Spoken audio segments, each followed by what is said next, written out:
guys. Welcome to the Extreme Gaming Podcast. Not on my own. That's good. There we go. There we are. No. We should have done runner.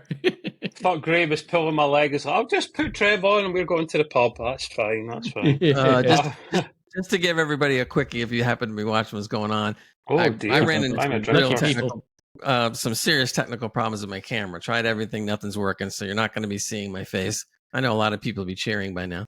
Ooh, but in any case, but then that wasn't the end of it. Then as soon as we go into the stream, all of a sudden, I don't know if it was Riverside or what, but I wasn't doing anything I didn't do before. And all of a sudden it just goes bah, and I'm like, oh my God. What else? We used to call it the gremlins, man. When I used to work in television and I ran the control room and everything had to go off when it's supposed to go off. And then everything just blew up and we went to black and people are calling the TV station going like, what happened? And we're going like gremlins. Yep. That time of year. That was my rant. Go ahead, take it from the top. Yeah. Wow. He's not happy. He's not happy, people. I to be fair, that little virus that you planted to Matt and his PC is worth a treat just for lols. Done, mate. Yeah. Great Grays on you. See, you've got under your thing Great Grays on you, right? But you've spelled Grey wrong. So that makes you. It's the American spelling. Silly. No, I didn't spell wrong. Yeah, you did. Matt. Oh, great. There you go, guy. You got it now.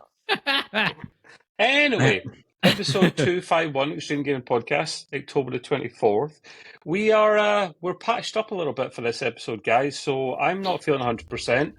Hence why, well, I won't go into details, but yeah, I'm not feeling 100%. Gray's not feeling 100%. Well, his PC's not feeling 100%. I was feeling fine until my PC started screwing up.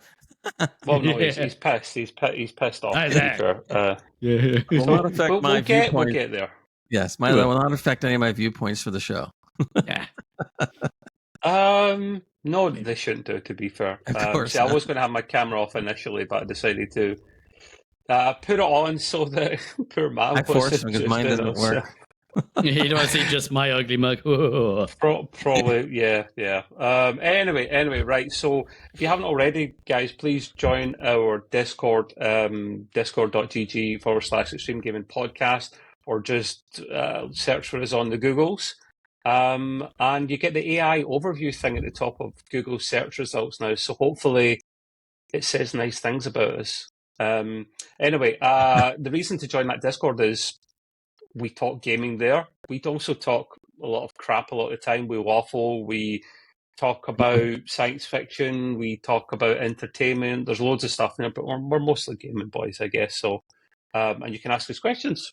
Anything gaming or PC tech related. If we don't know, we'll pass them all on to Matt. That's fair. There you go. The game we do. Actually, have you boys been doing this? Have you been doing the gaming Twitch stream recently? Be honest. Have what now? They've been very quiet. They've been very. That says it all. So normally we do a weekly gaming stream on Twitch on the Wednesdays, but I've got a very good excuse that I do not physically have a PC to do it on at the moment. So it's on the boys. Gray's dog has been busy playing on the computer. Yeah, that's it. Yeah. That must have been it. Not the virus, it was the dog. We hope to. I'm in between flats at the moment, so once I'm up in a place properly next month, we should be able to do that on a more regular basis. Because there's some games I want to play with you guys. There's that survival game, Matt, that you were talking about. Was it last week or the week before? Mm-hmm. That looked a bit like Stranded Deep, but it's out now in early access and it's actually pretty cheap. I was going to download it as well, so that's one game we could play. It's EGX tomorrow, guys, if you're watching live just now. If you're listening in the future, then it was in the past, and it was absolutely amazing, wasn't it, Matt? Oh, yes, yeah. All the freebies, free drinks. Why do you think you're getting free drinks, man? We're getting nothing. We're lucky if we get this time we're not getting anything, yeah. This time they charge us just to walk in. This is unfortunately. I was going to show. Look. Yay! That was Scythe. Yeah. Drinks are on me. You realise what nationality I'm, mate, and how tight we're very notorious. Yeah, he hasn't got any illegal tender. Yeah, that is true. That's technically true. Yeah, contrary to popular belief. So, listen, just I thought while I was here, we used to do this back in the day, actually, and I don't know how popular it still is. For those that still listen on Apple Podcasts, I do. That's my listening. That's the one I listen to the most. You can do it Spotify, YouTube, and whatnot. If you do listen on Apple Podcasts, there is a review system on there. If you go in and give us a nice cheeky review, you don't ask, you don't get. That'd be great. If we need to sacrifice Matt or Gray to try and get that 5 out of 5 stars, let us know. We can arrange it. Yeah. And I believe there is a heavy rumor going around that if you are an Amazon Prime subscriber, you get 1 free Twitch sub every month.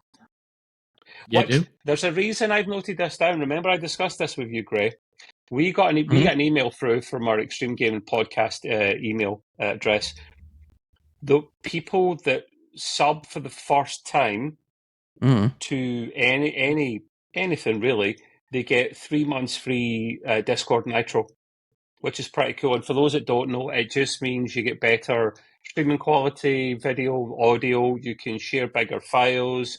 You get to use like more little stickers, backgrounds, all the kind of good stuff. Gray and myself have got it on. Matt, do you have Nitro on? I don't remember. I did the 3-month thing in my jobby, so it comes up now and then. So I smash it in. Go, yeah.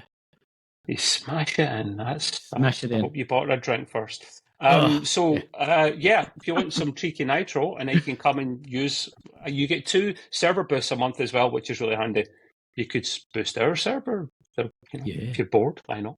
Anyway, if you're watching live and you want to catch up with Matt and myself and Saif, and is Adam coming along? Can't remember. I think he's coming on a Saturday. Oh, yeah. We may be short of staff, so fair enough. Okay, Chance is coming along as well. He's been a legend, been a bit of a chauffeur, so he's coming along tomorrow as well. Come and say hi. We're on pretty much all the socials. It's pretty much Extreme Gaming Podcast everywhere, with the exception of X, Twitter. We're Extreme Podcast. I think we might be signing up in Threads as well. In fact, we are signed up in Threads, but we don't use it. So there we go. Oh, good. Because I got to start posting more there. Well, no. It's a blank account. It's like a carcass. Like it's sitting there. I reserved it. It's the best way to describe it, man. Carcass. Oh no.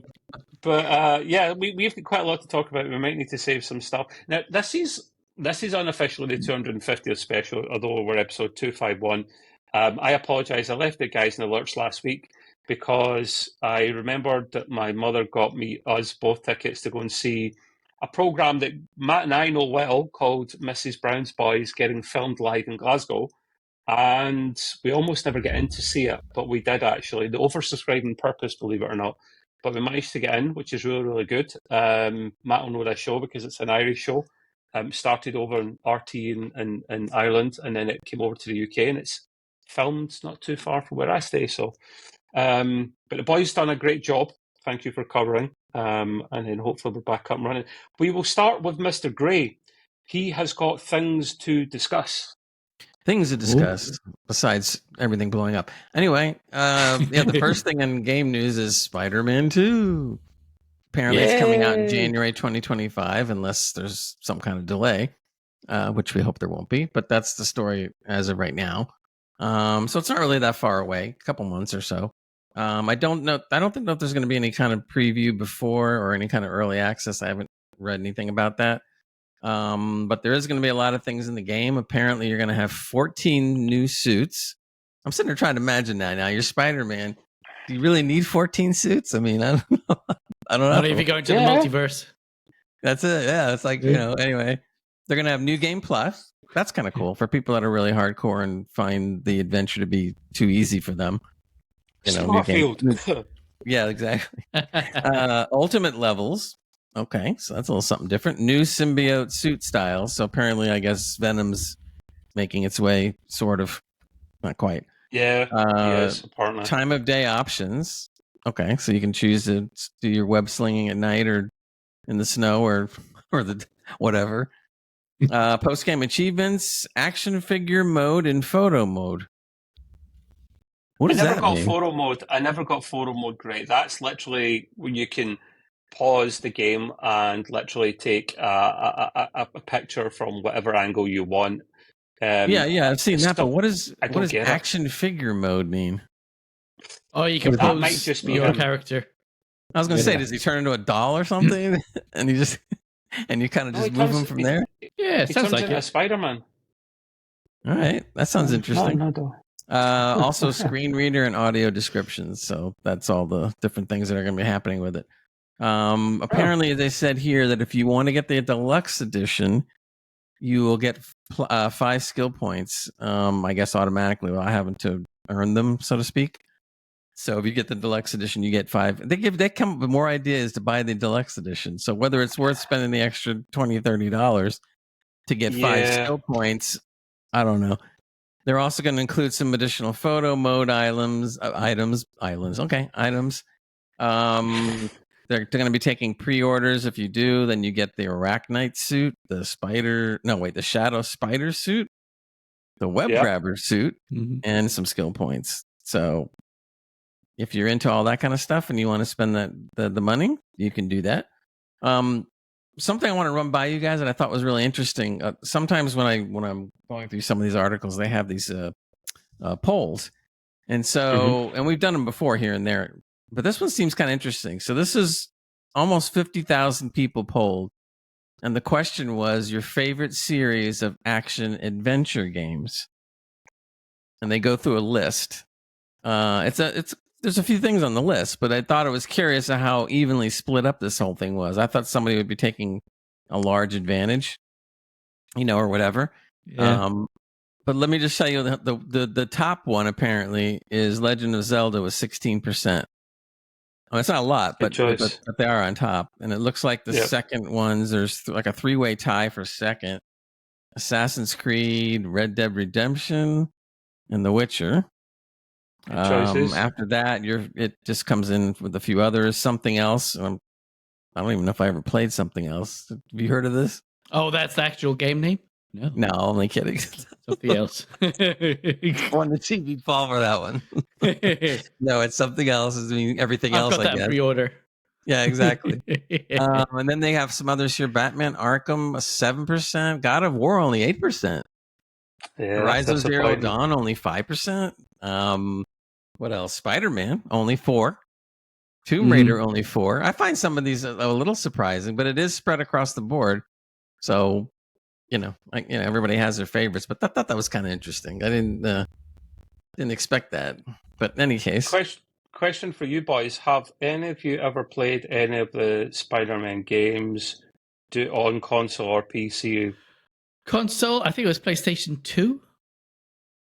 I think it was the original Spider-Man. Going back, yeah, that was going way back. What do you mean? What? Spider-Man 1 and only Spider-Man 2's come out like a year ago. How did you manage to play a Spider-Man game back in the PlayStation 2? Because they'll be number 1? No, that came out. Spider-Man 1 came out about 6 years ago. No. There was a Spider-Man game before that. Yeah, maybe it was called something else, though. The Man?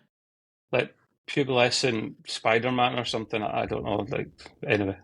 Yeah, there was definitely one Spider-Man. I have not. I've got Spider-Man 1 and Spider-Man Miles Morales as part of the PlayStation system, and I've only played little bits of them. I need to get around to playing more of them. And when I get PS5 Pro in a couple of weeks, hopefully they look nice and shiny for that. But something that I read as well, Gray, when you're going over that article, is the Spider-Man game, more and more games from Sony are coming to PC quicker. Yeah. It was a common trend. Yeah, like this one's 15 months, but it used to be like 2 years or so, and then it was coming down a couple of months at a time. We're going to get to the stage where it's literally a year after. And I wonder what you guys make of this. Like, for me, why would Sony bring it out for the PlayStation and the PC at the same time? You're cannibalizing sales. You don't do that if you're a smart business. But I think like bringing out the games to PC a year after or so is pretty reasonable. and then we would probably buy them, wouldn't we? What about you, Gray? I think if it's a year or less, if it's a year or more, I can't stand waiting that long. And they were waiting a long time for some games. What was it? The last one that came out, I think there was almost 2 years. Was that Ragnarok? I think, or I'm not sure exactly, but it was almost a 2-year wait. And now that they're trying to get more on task to being like maybe a year, all right, I'd hate waiting, but I'll wait a year. But when it's 2 years, it's like that's just too much, man. You're already falling behind the curve, and stuff. Or you're forced to buy a PS5 or whatever. Yeah, but then some of their sales I kind of get it. Some of Sony's sales will be cannibalized if they bring it out on both platforms at the same time. So while it's good for us, it's not good for them. Right. I'm devil's advocate. I guess I see both sides of it. I have both platforms, so I won't wait for the year. Like the same with GTA 6, I won't wait for probably a couple of years, actually. I'll probably go in straight away. What's Si's saying? Software makes more money than hardware, especially these days, mate. Yeah. PS games have a healthy income on PC. They do, but they're going to maybe risk jeopardizing that because the way they're treating PC players having to sign up with Sony accounts and whatnot. Just make your own launcher, Sony. Yeah. Like, what's another? I know people might not like that, but at least we know where we stand. If Sony go, right, we have their own launcher. You want to play our games in PC, you have to download it, and that comes with an account anyway. And you either say yes or no to that. Some people are going to say yes because they want to play some of these brilliant games. Because Sony do make really good games, especially first-party story-driven games. So, but yeah, interesting. Just wanted to get your take on that one, boys. Was that your second thing, Gray, about gaming PCs in a weird place right now, or is that something else? No, that's another story that I thought was interesting. This guy brought it up. He's more of a techie on the person that brought this or wrote this article. So I'm not going to get into all the high end tech stuff, but the gist of the article is that in the last couple of years, there's been so many problems in PCs that it's put people off in some respects. In other words, they've had problems with chips. They've had the Intel chip with the rusting through the board thing we always kid about. They have the the power consumption. We've had the heat issues. We've had a variety of other stuff, and even with the GPUs, the cost of the GPUs, or something else that might be going on with it or wrong with it, or people like Intel just dropping them all together, or AMD just decided they're not going to do high end, et cetera, et cetera. So there's been so much of this in the news that the person that wrote the article's opinion, and I want to get your guys' opinions too, is that what's going on? I mean, like why are we bothering messing with buying a PC that we want when we can't even get parts at work half the time? It said he was saying it's unprecedented for the last couple of years, last 2 years or so. That this I blame the miners. You blame well. It's funny you said that because I've heard that expression before, more than once. The other thing that they're saying that they're now coming out with on a lot of the newer chips and stuff that they're working on is they're obviously incorporating AI. So now they're incorporating AI into the processors. They're calling NPUs as opposed to CPUs. And these are supposed to help with all the problems and make things wonderful again. And I don't know. We haven't really seen it yet. So I think we're being shoehorned into having to accept AI whether we like it or not. And I think that's with a lot of things that we're watching these days. It's the same story. They're all getting into it. They all don't want to stay behind. They're all, wanting to go on with AI no matter what. So, that there's nothing else you can do. So I kind of agree to that. I guess it's something you feel like it's getting shoved down your throat, but then again, you see things that are really great by it. And then again, you see some really terrible things that are going on with it. It's, what it is. I think when there's a new innovation, generally speaking, it doesn't come on this fast, but AI has come on so fast and so exponential that it's like you're trying to cope with it. And it's just like flying by you. Like, what was that? Yeah. Like a fast car. What make was that car? It was oh, wait a minute. It's like, you can't tell. Now, what was really interesting is at the end of this article, they also had a little poll, which I thought was cool. And the question was in relation to the article, do you care about AI performance in your gaming PC if it's not used for upscaling?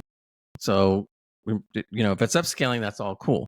But if it's like not NPCs or something like... Yeah, if it's not used for upscaling, do you care whether it's used at all? Well, why don't we discuss NPC interactions? Carry on. And so the reaction was, yes, I need to run an LLM. Not even sure what that is while playing video games. 4.8%. Let's see how it goes. 13.9%. And no, I just want to play games. 81.4%. And what about you two? I agree. If it's upscaling is cool. I mean, it has done some really neat things with upscaling frame rates, things like that. So that I think is pretty cool because that's pretty useful. As far as the rest of it, I mean, I don't know. I mean, I would rather them really test out a really good innovation that AI could do other than upscaling that makes sense instead of just throwing it at us and then just kind of going along with whatever happens. Which undoubtedly will be problems. So I would rather see a tried and true tested good thing, whatever that may be, with AI before you just start throwing it willy-nilly into everything. That's just... What about you, Matt? Yeah, I'd say definitely take your time with it. If it's there to improve things, make a bit more interaction with the NPCs, change the interactions they have with speech, then I'd say, it'd be good to see that. It's one of these ones you could get into a really long conversation and debate about. And I am, for the most part, with that 80-odd% where we just want to see games. But it's the same. I mean, AI, you could have this debate for so many subjects outside gaming. I guess we're mostly gaming focused, so we'll discuss that element. But its number one thing of upscaling is great. And that's what I'm most intrigued about. And you might expect me to just leave it at that, but I would be willing to see how far it could go. Just experimenting. For example, I can't remember maybe it was Sega, looking at how to use AI in-game. So we discussed this a while back, NPCs, to actually give them better backstories and to use the cloud to literally pull information down on the fly and react with you off the cuff on the fly, to make it seem like you're almost dealing with a person rather than an NPC. Things like that could be cool. Why don't we investigate them? I don't want people's jobs to go, but I think there's a happy medium of having your AI cake and eating it. So why not, guys? Why not? See how we go. The problem is, like we said before, is that that AI is going to be there and it's going to be involved in games whether we want it to or not. Yeah, I don't think people out there are just going to go like, well, we're going to stop buying games because of what you're doing with AI. No, they won't. They'll still just buy the game. Unfortunately.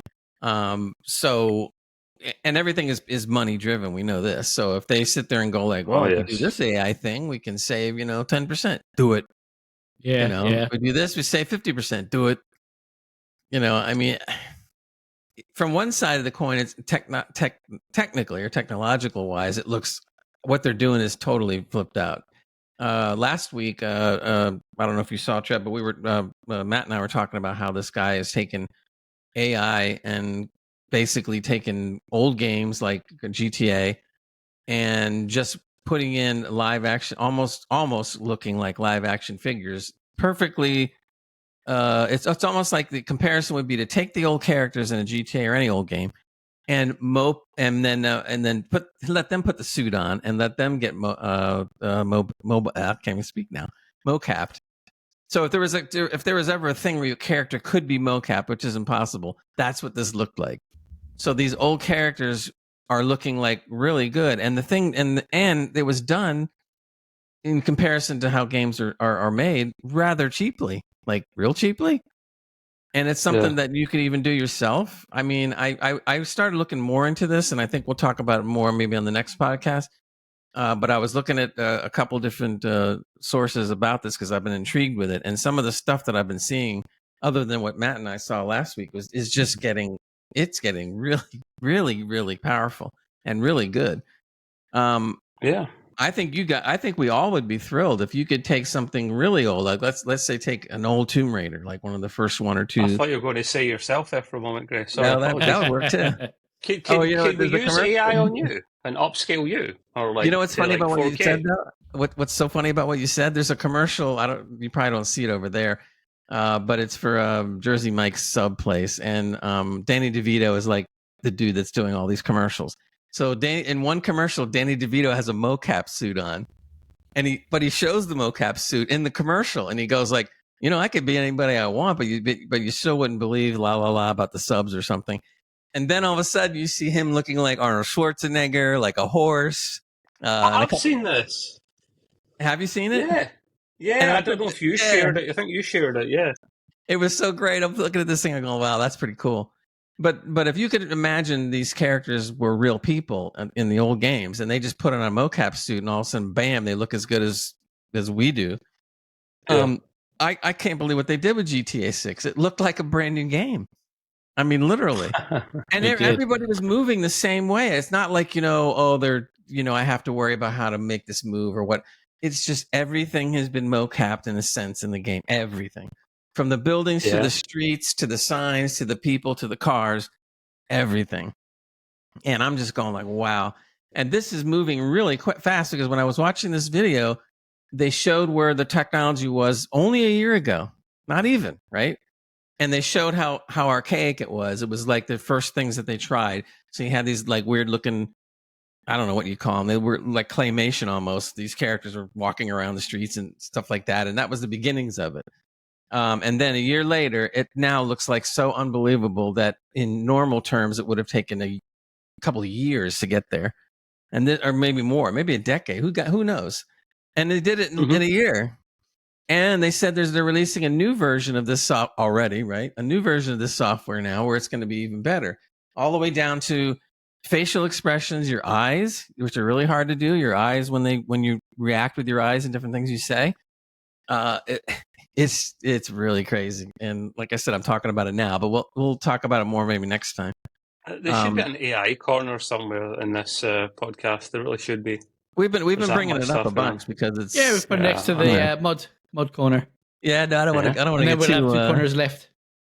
But there's going to be a thing. We're going to talk about this a lot more. You're going to see, because when people go to remaster games now. Mm-hmm. All they got to do is use this software, and they can remaster a game like in a flash, and it'll look way better, maybe even better than the new ones, in some respects. Okay. So cool. All right. Anyway, I'd be interested in following that through. Yeah. Oh yeah. It'll come up from time to time, like Grace says. It's not going away. So when something relevant pops up on it, we'll probably discuss it. Right. So the next thing got some kind of. I like to do the kind of hardware tech section. And the guys last week discussed this item from the guys over at Cyberbrace that we're kind of collabing with at the moment. Really, really interesting piece of kit. I wanted to just kind of quickly push it again today to see what was what. And we had the guys last week showed a quick little video of it as well, which I have it too, I'm going to do. I've got it on my end as well, Mr. Gray. Yeah, well, I'm prepared. This guy's always prepared. I have it at Riverside, though, so... Do you? Oh, right. Okay. Well, you better show it then, Gray, and we better shut up, eh? Go for it. Here we go.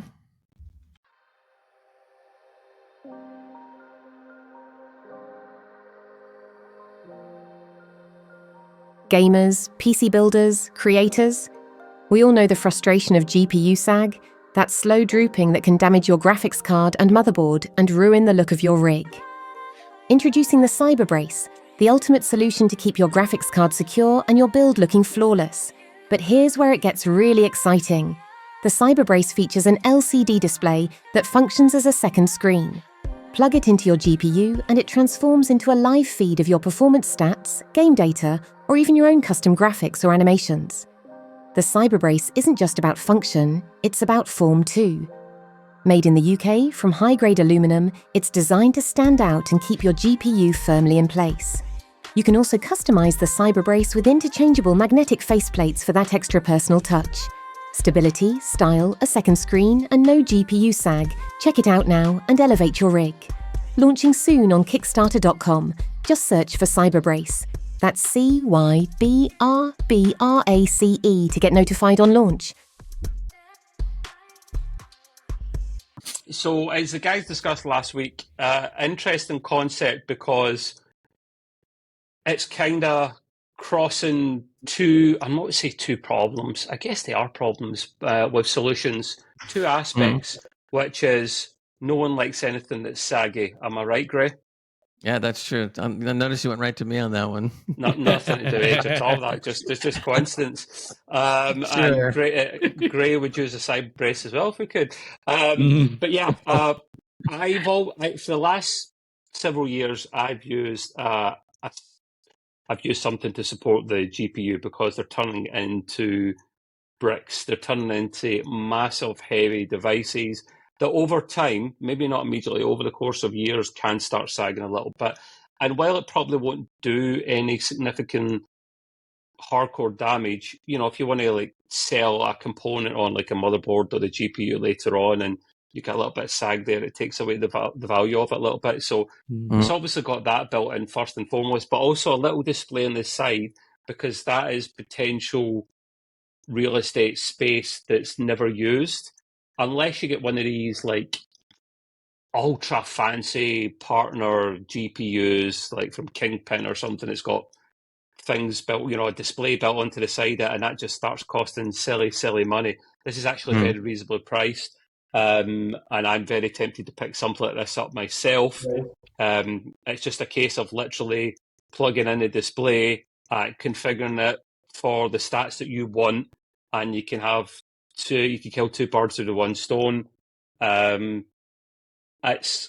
if you just literally look up Cyber Brace on Kickstarter, CYBR Brace on Kickstarter, you'll see this product and you'll get early bird pricing. You've got all the stats and specs on the item on there as well. And I've got a funny feeling more things like this will be coming down the line if this one kicks off really well, because the folks over there, I've got a keen eye for things like this. So, and I believe Gray and or Matt are interested in this device as well. So, maybe we'll get one of us or two of us or all three of us will buy it and let you know how we got on with it. We'll probably push that a little bit more as well because it's an item I do like the look of. Moving on, I haven't talked much about this recently, possibly because I got a bit fatigued about the whole thing, and that's the latest CPUs. I haven't discussed them as much, and we have the latest generation of the CPUs coming out. We've got Intel's new chip coming out. We've got, or chips, should I say, we've also got AMD's latest CPUs coming out with their latest shiny 3DX variant coming out, I want to say soon. But anyway, the Intel chips are really confusing me now because they've changed the naming scheme of it again. I don't see why, with all the muck-ups and problems they've had recently, they think they can change the name of it, and no one will remember who they are, the problems they had in the past, boys. But we remember. Especially smoke starts coming out the side of Gray's PC. I'm joking. I hope that doesn't happen. The new Intel chip, right? Wait for this, boys. I'm not making this up. It's called the Intel Core Ultra 9 285K. Why? Why not call it the 15900K? Yeah. That's the next one in the list. Yeah. 15900 was already bad enough because I had to put it into two bloody syllables, but I mean, why do you keep changing these things? Well, they just went with simple names like they were doing before, Sky Lake, or maybe they can call it Beefcake. Well, they do. Let's not talk about my nicknames on stream, Gray. No, I don't. I'd really Buttercup. just be quiet over there, Irish. I'm going to buy an Intel Buttercup. Tiddly P. Yeah. Tiddly P. That's probably more accurate with things going on. Yeah. That was their actual naming schemes that they had before, when they had things like Skylake and all that. That's their internal coding names or nicknames that they use for things. But when they bring it out for the public, they do things like this. To be fair, the 14th gen was pretty much a readdress of architecture, right? And that was last year's gen, and that's when we started seeing the problems between 13 and 14th gen. What they're aiming for here now is to try and get kind of similar or slightly better performance compared to last year, but running on lower power, because those chips were toasty. And the plan is just to cut that power drain down so that you could push them a bit more and get more bang for your buck. They are going to run cooler than the 14th gen because they were hot mofos for sure. Now, one other thing that ties in with this that Gray brought to my attention, but to be fair, I knew about for a while. I just wasn't sure. It was rumoured until just now, and that's hyperthreading is heavily rumoured. I can't 110% confirm if it's actually gone because the chip's launched today, 24th, as of doing this podcast, that hyperthreading was going to be going. I think it probably will be once the testers out there get the chips in and test them thoroughly, they'll be able to tell. They've got their methodology of this, or method of madness was, it's no longer quite the same thing it used to be, hyperthreading. And for those, I know the people that tune into this probably for the most part will know what hyperthreading is, but for those that don't know what hyperthreading was, it was something Intel brought in years ago, and it was literally whatever instructions was coming into the CPU, they would come in, a couple of instructions could come in at the same time, rather than just one pipe of the instructions coming through really, really fast. They could literally queue up a couple at the same time and bring them through in parallel. I'm probably doing an awful job of actually trying to describe that. Sounds good enough to me. It was really, really efficient because you could do more than one thing at once. But I get what they're meaning. Like now, but with the amount of cores you have on CPUs, kind of not the same point. They could use that overhead and put it into other things. Now, they're saying for their latest chip, this one that's just come out, the 285K, that they don't need it. They can still get really, really good performance. So, okay, we'll see where we go. Now, there's other bells and whistles they're throwing in here as well. It's going to support Wi-Fi 7 by default. It's going to support Bluetooth 5.4. It's going to have something called Intel Thread Director. I've got a funny feeling that's going to be the equivalent and replacement for hyperthreading. They come up with these fancy titles, though, boys. Remember to try and pull the wool over your eyes. You've got to remember that. Rebranding right there. Rebrand, but they're very good at that Intel. We've got Thunderbolt 5 now, which I believe is backwards compatible with USB-C because Intel owned the rights to Thunderbolt, and it's now it's open. It's an open source thing now. So, and the speeds at which they're running these chips are not as high. Now, that was the one thing. You know me, I was always about the speed, boys. I was like, give me more power, more speed. I don't care how hot it bloody goes. I want the power. And you were getting last year's Intel chips running. They were toasty, but they were getting like you're pretty much 6 gig across the board of all. If you had really good cooling, you could run most, if not all, the cores at 6 gig. Now, this is the thing that kind of gets me, and again, until they start testing these things, we have to take them with a large pinch of salt. But the max GPU speed of these cores is only going to be 5.7. That's a bit less. You had at least one core last year that could run at 6. Now, again, you take it with a pinch of salt. Like, until they start testing these things, it probably won't make a massive deal of difference. Because it's running cooler, you could probably run all these chips at 5, or these cores at 5.7, and then with really good cooling and good AI, which is built into these chips as well, of course, course it is after a discussion AI before, you'll be able to push these things, all these cores up to, probably closer to 6 gig or beyond. The top, there's many SKUs. I won't go into all of them because this will be like a whole CPU podcast, and we don't want that. But they've literally got 3, 4, 5 products on the cards, and we're mostly just talking about the top one because we're enthusiasts, because we're gamers. The top one's got 24 cores. You can maybe understand why they get rid of hyperthreading now if it's not going to be the same benefit that it once had. In fact, do you know what I'm going to do actually, which would be a lot more useful? I'm just going to quickly share this with you boys because a picture's worth 1,000 words. So hopefully you can see that there. So the one at the top is the one we're looking at there. You've actually got better discrete graphics built into these things now. If you're a gamer worth his or her salt, you're not going to be running a discrete anyway. $589 for the top chip. Sounds about right. And then you're going all the way down to the Ultra 5. Now, this is the thing that the 9 is the top spec. The Ultra 9 is always the top one. The Ultra 7s are more than sufficient for most of our needs. And then the Ultra 5. Yeah, multitasker, a bit of cheeky, a bit of gaming there, a bit of everything that I call that chip, Matt, with still some power under the hood.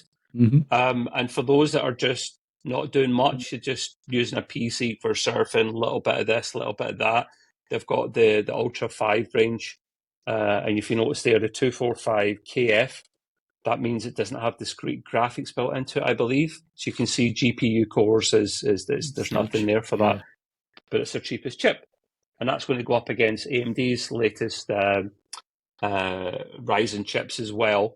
Now, their top chip is at the 9800 or the 9850, but they'll be bringing out a 3DX. Now, their CPU clocks are rumoured to be a bit less this year as well. But because of this 3D cache thing that they've been using recently to great effect, like our colleague, our gaming chum from back in the day, Mr. Hans Magel from Hell, is an AMD guy, or at least he was. I don't know if he changed. He was, yeah. And he was raving about this chip.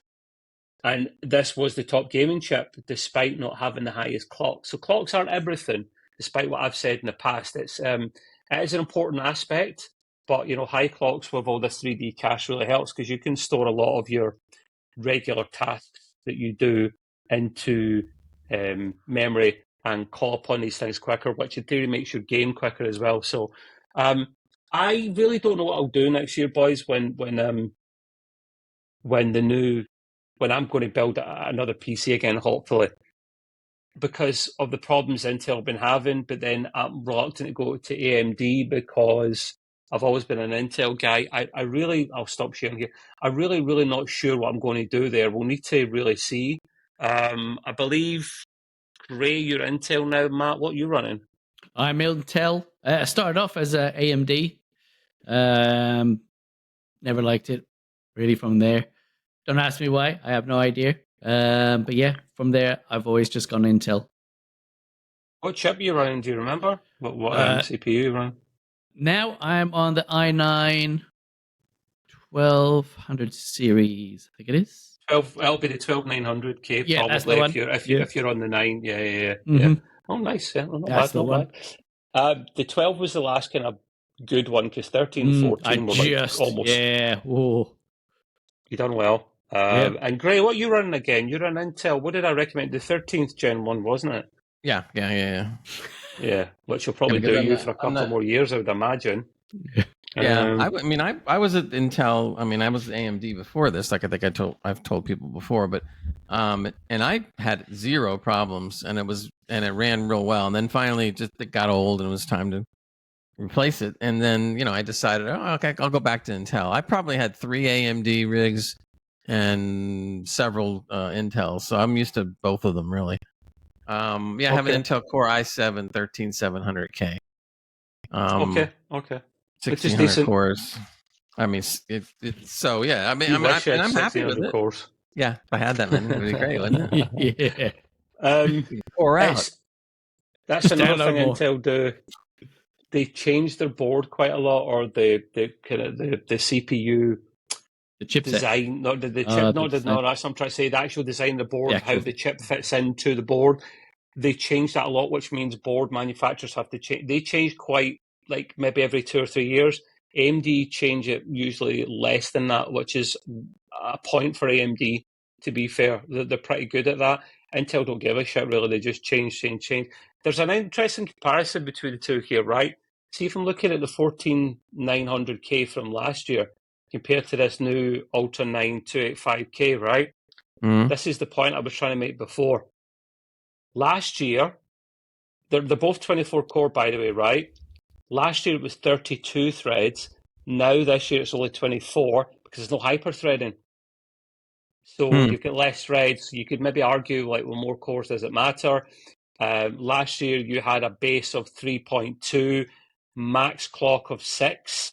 This year you have a base of 3.7, max of 5.7.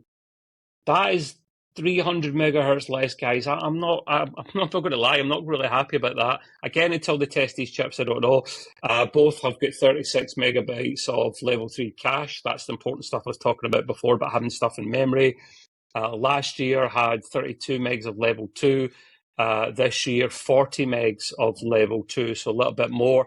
And despite it running a bit cooler, according to the stats I'm looking at the moment, they both top out at about 250 watts. It's just that the new Ultra 9 285K has got potential to run a bit less. So I'm kind of glad the chips are coming out a bit now, because what I may do is see how we got on with testing, and then I would probably wait until like the Amazon sale next year. I think the first one they had was like a Prime sale on, like, was it summer or something? So I might look then, or I might just go, screw this, let's wait for the gen after that and actually build a PC 1 year from now, see what deals I can get on like Black Friday and stuff. Go back a year even. But you know me, I usually need the latest and greatest. Like that's what I'm like. Otherwise I feel inferior. That's why that PS5 Pro's coming. Yeah. That, like, 100%, guys, 100% FOMO. Well, that's a very interesting. I don't know if we did you boys discuss that last week about the remaster of Horizon? Yeah, Zero Dawn. We did, didn't we? Yeah. Mm-hmm. Yeah, so it's only an extra £10 or $10 to upgrade, but the boys at Digital Foundry have been over this. Oh, have they? Oh, is it? So it's not £10 then? It's usually like for like, Matt. I'll take $10. It's £9 for us. Yeah. Did you convert it, or is this from Sony? No, this is from itself. I went on to Steam where I had the game, the original one, and it came down on there as at £9. Oh, so they're not going 10 across the board. Yeah, no matter what. Good.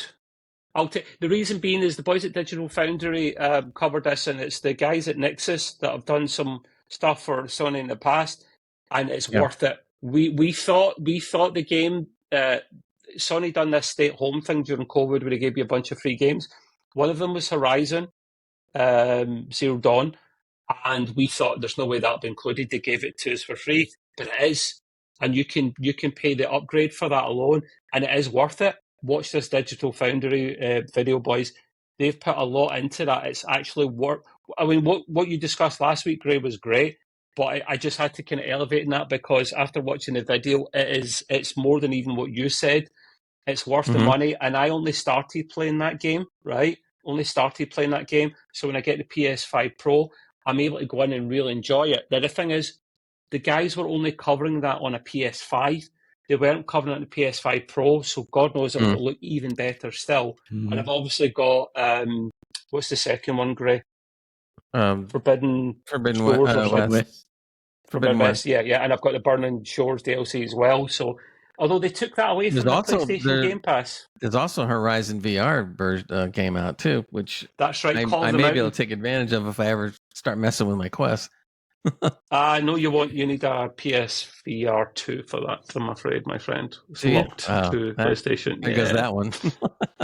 Well, you could have got a PSVR 2 and got the adapter to run it on your PC, and then you could have had the best of both worlds. But no, you got a really good deal, to be fair, in your Quest. I got a really good deal. Yeah, so I can't. So when I get my PS5 Pro, boys, I will be. I've got pre-order November 7th. But I think it arrives on launch day, so it's a Thursday, so it'll probably be the week after. I'll probably discuss it with you guys. So yeah, anyway, let's enough about the tech corner here, otherwise we're going forever. We have got an intelligent named section called Matt Stuff. Yes. So Matt Stuff, take it away, Matt. Yeah, I don't know what you're on about. It says Paw Star Citizen. I have Matt Stuff right above it. Yeah. So I've been spending quite a bit of time watching the the segments that Star Citizen have launched out and shown us on CitizenCon. And it's a lot. There's so much, and it goes on forever. I think the show the trailer was over an hour long, just for the little demo of the trailer. That isn't the trailer. No way. I was going to share it, but it's too bloody long. It is long. That one is an hour and 15 minutes. Yeah. A trailer? Is that long? It was a prologue of the beginning of the game, of the this is the Squadron campaign. We're talking about Squadron 42, or are we talking about... Okay. Squadron 42, that part of it. But yeah, I digress. Let's get back to where I was. So, that's okay. This show had the panels, presentations, loads of them going on, showcasing the future of Star Citizen and Squadron 42. And oh my God, it's awesome. So the first thing that we're talking about was Brave New Worlds, which one of the panels was. This one focused on the latest advancements in their new Star Engine. This is one thing I love about Chris Roberts and CGI is that they don't just use what's out there. They build the tech to create the game. So it is a bit of a huge thing there. So they highlighted the new features, improvements, and enhancements to the game's visuals, the performances, and what else they could add to it. Planetary substance. It's fantastic. Another thing they spoke about was the social universe. I'm just going to do a wee bit. Oh, okay. There we go. So, show them a little bit in the background. Yeah. So they also talked about the social universe, about, being in Star Citizen. What does it mean for people? What do you get out of it? What can you put into it? What's happening there? So it's there to enhance the player's interaction, building a community. This includes updates on multiplayer modes as well. They got social hubs and tools for player collaborations as well from organizations that you get in the game. Easy for you to say. Tell me about it. They also delved into character customization. Dress to Kill, this one was called. And it reveals new clothing, armor, a mix of both. So at the point you could only choose one or the other. You couldn't mix and match. But now you will be able to on this. So you do have to take your time, work out what you want, whatever fits the game mode that you want to do. Are you dressed for it? Pretty much is that. They've added extra customizations to the character, adding more facial hair itself, I guess you call customization, colors, tattoos. It goes tattoos. On. Yeah. So they also have Beyond Pyro. So Pyro is going to be the new system that's coming out. Which will be coming out soon. So they explored the new planetary systems, the environments, what's going to be happening with the initial Stanton system, their upcoming locations, unique biomes, fauna, and loads of challenges on the way of that. So now that Gray's, I'm going to do my own one here. Please bear. Oh, it's like that, is it? It is, yeah. I was going to share it, Matt, but then I saw that the smaller of one of the things videos is over 4 hours long, and the other one's over an hour long, and I was looking for just a few minutes long bloody trailer, but I couldn't see one. No, it is very long. I mean, somebody will probably shut it down. shorten it down and put it Introduced into the little bits, I'm miscellaneous guessing. Star Lancer family. So they're coming That's a out with nice new ship. ships, loads of ships. These ones are massive. It's awesome. Before I get into that, though, as I said, the prologue demo was huge. It was long. It showed the storyline, and all of it is in-game playable. So what happens there is what you go through, including the cutscenes. It's absolutely fantastic. It shows the narratives, which they've changed quite a bit. It's sharper. It shows you the game's plot, what you can expect from the game. From there, apparently there's 5,000 people came to the event, which I found quite amazing. It's a lot of people in Manchester. Yeah, so we talked about that bit. So they did a release of a patch 3.24.2, which included a lot of bug fixes and a few extra bugs on top of that to deal with. They've changed a lot of balancing and highlights. They reworked the vehicle HUD system and the MFDs, multifunctional displays. That isn't that cheap impression of wood that you get from like IKEA, no? Yeah, definitely no MDFs there. I tell you. Yeah, so it does look really sharp. I was in the game a couple of days ago to have a look, see what's going on, and they've changed my ship again. The internals of the ship has changed a bit. I couldn't open up my cockpit door, but I found out there's a button for that now. Lighting systems changed, and of course, when I went up to the cockpit, everything totally different. It was orange. It's more information. It's easier to read. The radar HUD was absolutely loving it. They also added a compass to the hardware of your panel on the cockpit. Compass in space? You know, the gyro compass, yeah.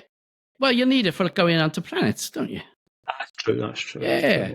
So there you go. Okay. Is it like north, south, east, west, up, down? North, west, east, and all the degrees in numerals. So you can go to 180 degrees northwest, whatever you want to do. There you go, sort of thing. So it'll help, especially when you're as lost as I normally am. So on top of that, they also, I already mentioned this, the new character customizations, which I had to redo one of my characters, but you can save it and then reload that for the next patches that are coming through. So the development of Squadron 42, as we all know, is feature complete. It's nearing its release. It's speeding up. They're pretty much just polishing the whole thing, and it will be released as an episodic style. And going by the demo, I don't think it's surprising, to be honest. I'll go into that a bit more. They also looked at the MMO storyline. So including with you, Gray, there, where you go into the universe and you're like, what the heck do I do? You know, I've got all this. I don't know what to do. There's nothing to do. There's loads to do. Yeah. There's loads to do. So right now at the moment, it's just a sandbox. You go and you find things. You find things to do. Or people can help you. There's also online parts. We can explore more? Yeah, you could do that. There's going to be its own main story feature of the Star Citizen itself. Including guilds as well. So that will help with guide new players and old players if they want, which will give them features, missions with rewards, including citizenship, which is the ultimate grand prize because that'll give you free. Matt, if you drop your share screen, I'll put the trailer back up again. The Squadron 42. Oh, we got it there. Okay. Yeah, I'll go to it again. Go ahead. Ooh, shiny. Very shiny. Yeah, we're going to use this more often, guys, the screen share thing, because it's kind of cool in its emphasis for people that are watching live or people that do watch live. Yeah.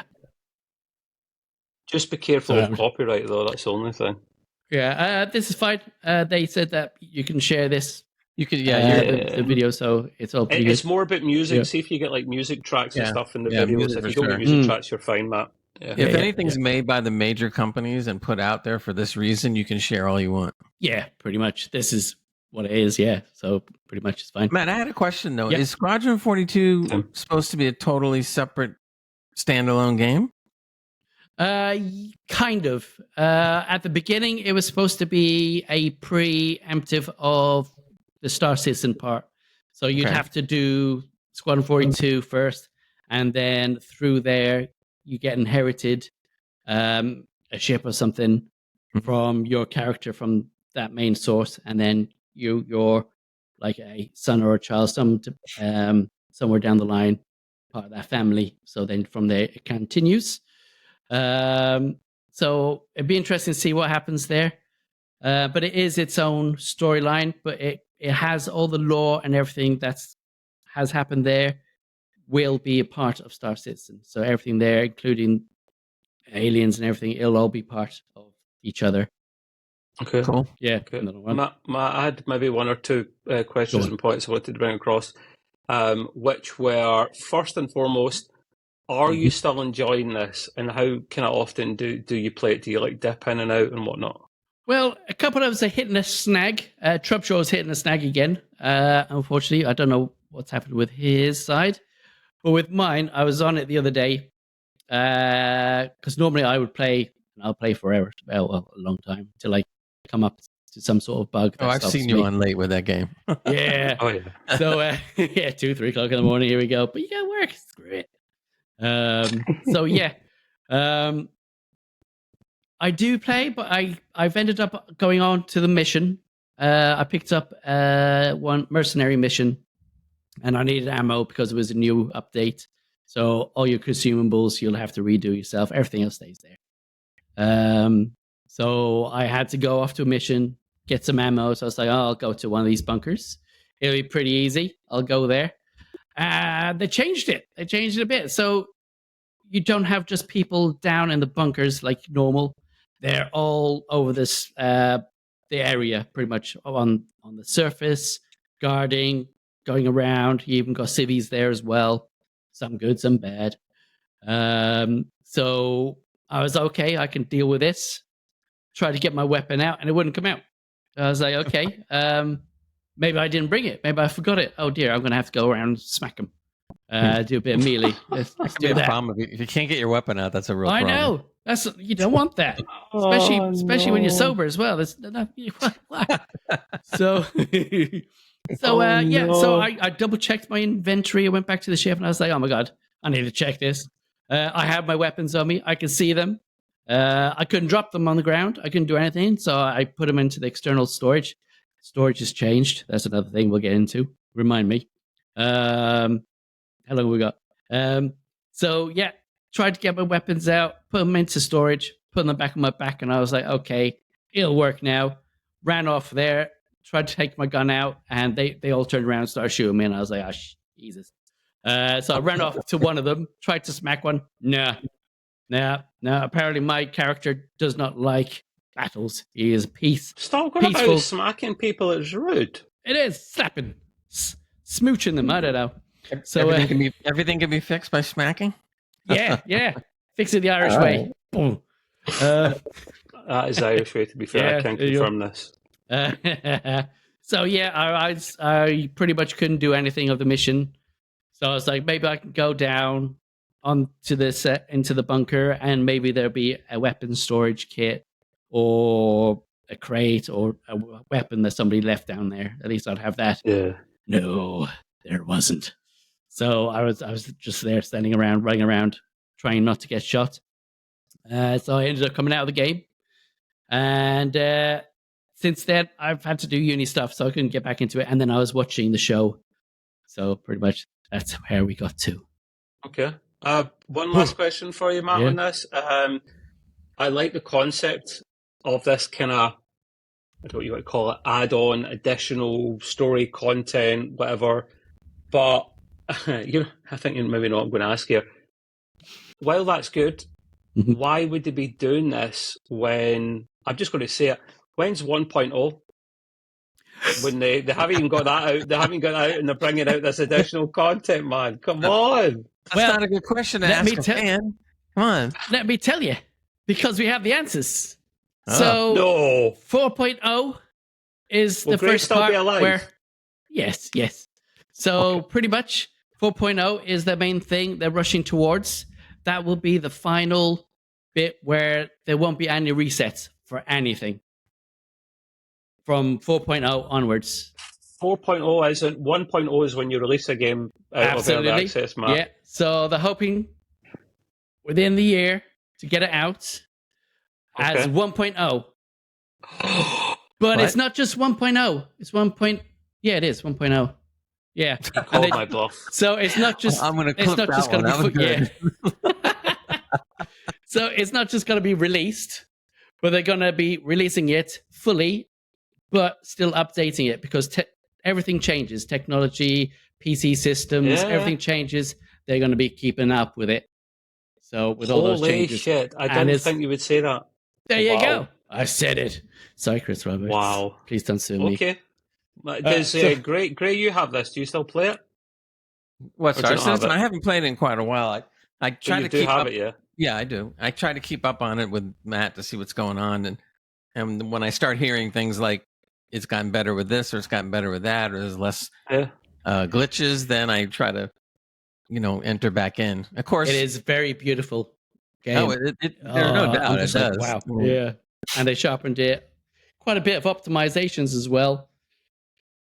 I think the game looks gorgeous. I mean, you can get nuts about some of the things that happen, but they really have been making an effort to come, turn down the glitches as much as possible. But the game is beautiful. There's no denying that part of it. I mean, it really is. Absolutely. So with this version that's out now at the moment, there is a persistent issue in the persistent universe, which they're trying to investigate. Which could have something to do with me not being able to get my weapons out. Oh, well, yeah. That's what I told my doctor anyways. Is it a little blue pill that they just kind of put in the thing and work? Yeah, shaped like a ship. Yeah, exactly. Matt ate the whole packet. Yeah, that's probably what it was then. Flying blue pill. Yeah. Well, listen, Matt, always keep us up to date with that game because I haven't finished fun at it. Oh, he's got more. Oh, God, I got a lot more. That's why I was like, oh, there's a lot. So yeah, strap in, lads. Yeah, there's also VR support to make it more immersive as well. Yeah. So there you go. The pirating part of the game they've overhauled. So pretty much when you couldn't really do much except for steal what cargo is in a dead ship, but now you can acquire ships that you steal, and there's whoever gets their ship stolen, there's a dead switch on a timer. So pretty much, which is done by the insurance. They've done an insurance overhaul, and that'll be coming in. So what does that do? What does the dead switch do? So dead switch kills your ship. So it's a deterrent of it getting stolen. If that does happen, the pirates have a couple of things they can do. They can either scrap it there and then, or tractor beam it to one of their bases they have built and scrap it there and use those as resources. Or they can hack the deadlock or bring it to somebody who can do the deadlock hacking to remove that and then do a clone of the ship's deeds. So you can actually keep that ship as your own. Big thing. That's actually pretty cool because I thought once the dead switch was on and you can't take the ship, it's all over. But they can do all these other things. So yeah, so you will have support from the UEE in supported systems. So you are, against the fan pretty much to try and get this ship out of the way or hidden. Because if they do find you, they will get you or try to get you. So be wary, especially jumping through gates as well, which is another thing they overhauled. Base building and crafting. So they're bringing in places where you can actually build through on planets. You've got different types of planets that you can use, ones that are bit more friendlier, some are more on the piratey, on Outlaws style planets. You can build a base. You can have a small one, you can have a massive one, you can build it into a big town.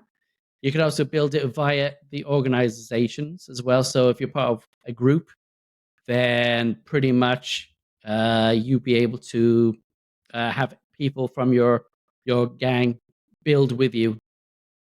So, and to do that, you can give them permissions on what they can do from there as well. So you can have multiple people building your base and things? Yeah. So you can have a whole That's kind of town cool. for yourself, sort of thing. Yeah. Like you can slaves or something. No, maybe. They're called willing participants. Yeah, absolutely. Oh, sorry. Yeah. So with that, you can build shops. You can build ships. You can build armor out of these fabrications that you can get with your base once you've built that Can I up. build a chippy? Yes. There you Nice. go. Yeah. Chippies are always This good. is beginning to sound like Rust in space. Yeah, so depending on where you are, with some planets and some areas, you will be able to have security from the UEA that will protect your base. Do you have to pay for that? Yeah, there is tax for that type of thing. Well, then what I want to do is I want to be really rich and then have them protected with one really big ship. Yeah, absolutely. I mean, you can do. It'll take a while. Yeah, I'm sure. So the bigger the place you're building, it will take quite a bit of time to build. It's then they not can one get of their those weapons out, and that'll really be cool. Yeah. It's not one of those pop, boom, done job sort of thing. It is literally one of those. So from there, you can actually have an ecosystem, economic system. There we go. And build your own shops, including selling armor, weapons, fruit and veg, whatever you like. It's up to you. Armor and fruit and veg in the same sentence. That I'll be damned. Oh no! There you go. Cool. So what else is there? Yeah. So the player stats, because some I think it was you, Gray, that was saying there was some controversy with the games and layoffs and all that stuff. Yeah. So the player statistics for this year has gone up to 22.79 million, and 60,000 of them are active daily players. Oh. Yeah. And they have had layoffs to 100 to 150 employees from the Austin and LA offices. That's part of their reason. 2,000, I think they have, or something. Yeah. So they still have a great big team, and what they're bringing in is huge. They make a shit ton of money. They're one of the biggest grossing games of all time, and they're getting rid of people.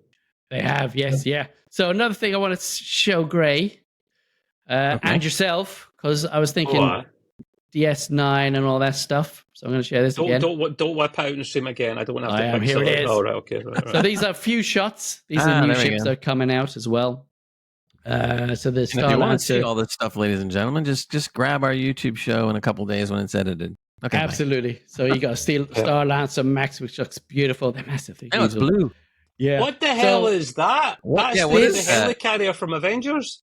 But pretty much. Really, it's fat. It's on burgers or something. Is it an aircraft carrier? No, this is the ship called the Pioneer, which was going to be an outpost builder. This would have been your mobile base, pretty much, that you land somewhere and then you take it apart and build your town from it. But because of the building mechanics that they brought in, it had to be restructured a bit. So it has to support the new base building mechanics, keep the current metrics, have the same kind of looks, but it's massive. It's huge. It's got medical bays, crafting, refining, and extracting all built into this ship. It's huge. So I can't wait to get that one. A lot of stuff, man. So there you go. This is part of the one of the main stories of the MMO side of Star Citizen, where you can actually join guilds. So this United Resource Workers will put part of the haulers, the couriers, salvagers, and there's many more to go with that as well. It also opens up all these avenues pretty much for that guild, which opens up more missions, more things for you to explore and do. Right.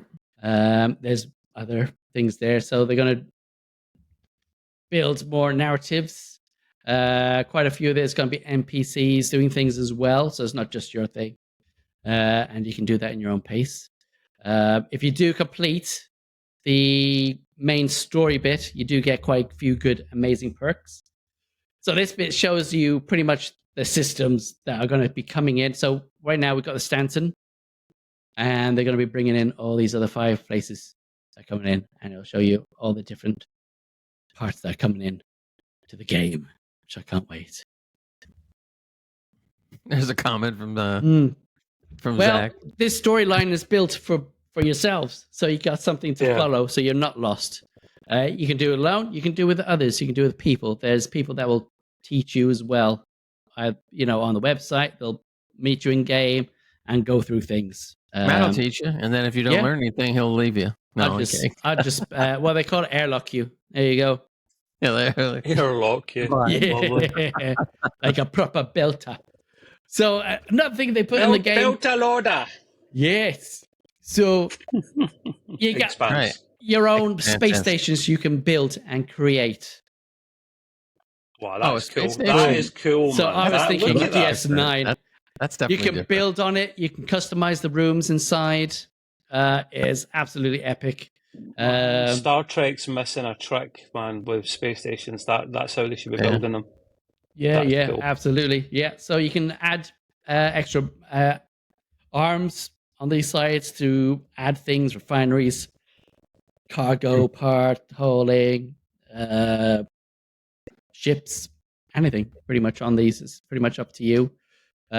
Inside, you'll have empty rooms, or you have the way of building rooms onto areas.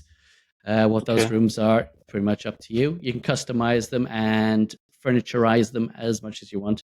That's a new word. There you go. I love that word, man. That is brilliant. I'm keeping that furniturize. There you go. Yeah, Furniturize. You want Mikia. I want to build a big space station. That sounds pretty cool. Yeah, absolutely. That I know what Sacco Boy meant. That is such a massive game. It is huge. That's not a bad thing. That's not a bad thing. It's like if you're really bored and you've got nothing to play, which we all know how I feel about that. There's always something to play. But if you're really, really bored, that's a game you could start getting into and make it your main game to play for a while, along with Matt. Yeah, and on top of that, I did put extra notes on there. I don't know what's happened to them. They've disappeared. It was. Well, you could do part 2 next time or whatever. I could do. Yeah, there you go. Yeah, very odd. Fair enough.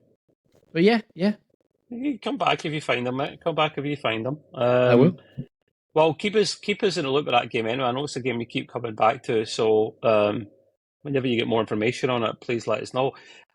There is one quick thing I needed to do here. I better share my screen for this one. It's down the hall to the right. Yeah.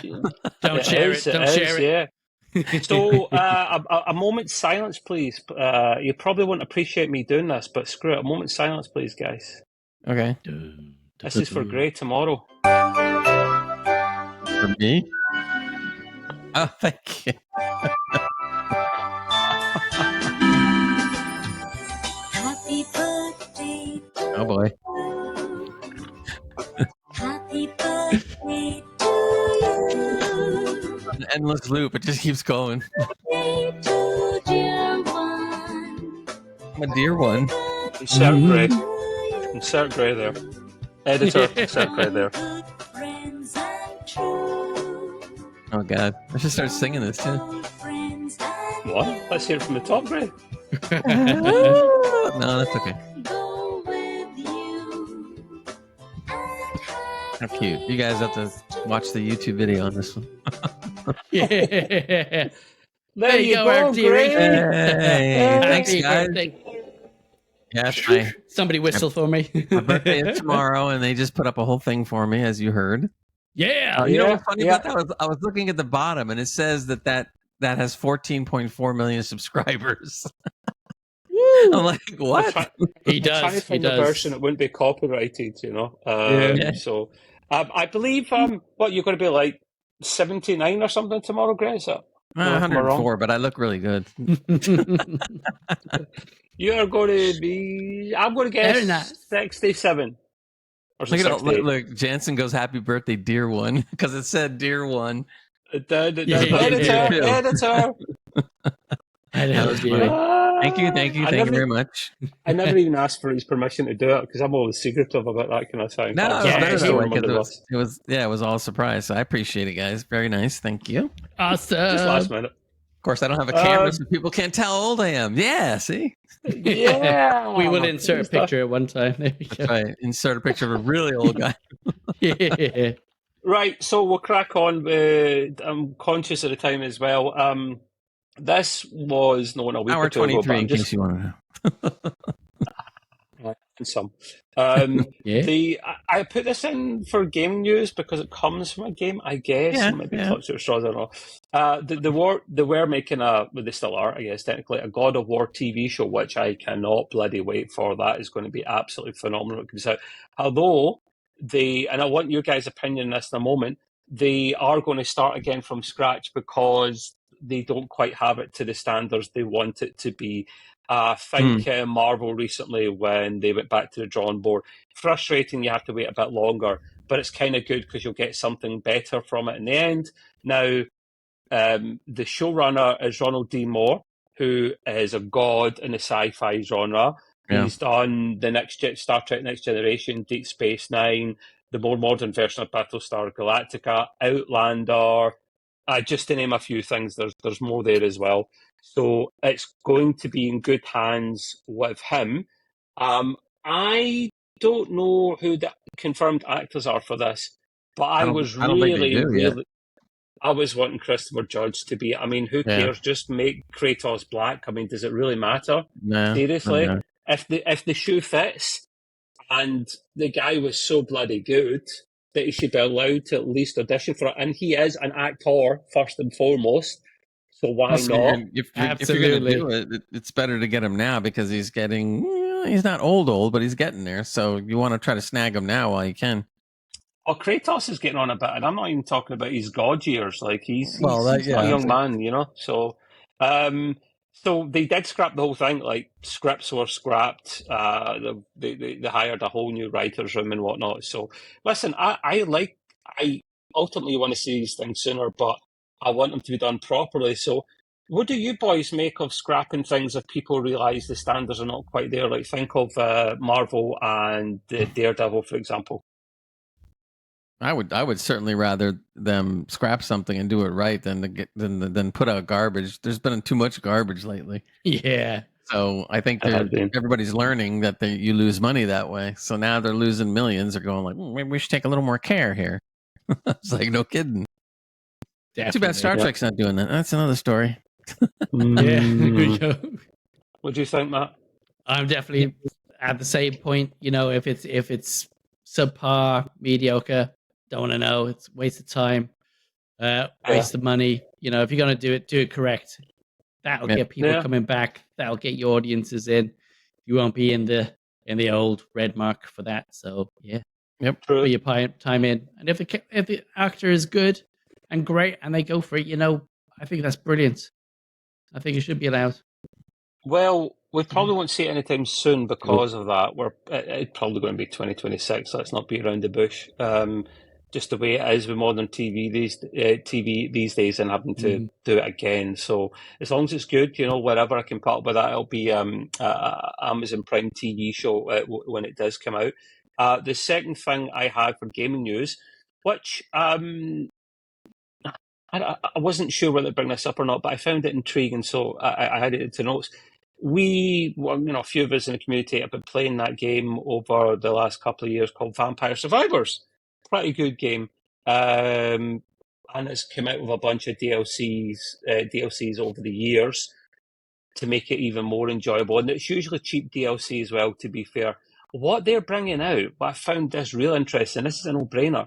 They're bringing out Castlevania DLC. Right. For those that don't know what Castlevania is, it's a very, very popular franchise of game. Think more kind of retro-themed platform type game. Very, very popular, famous games from back in the day, a whole franchise of these things. I've never played them, but I could sit back and still admire a game necessarily without playing it.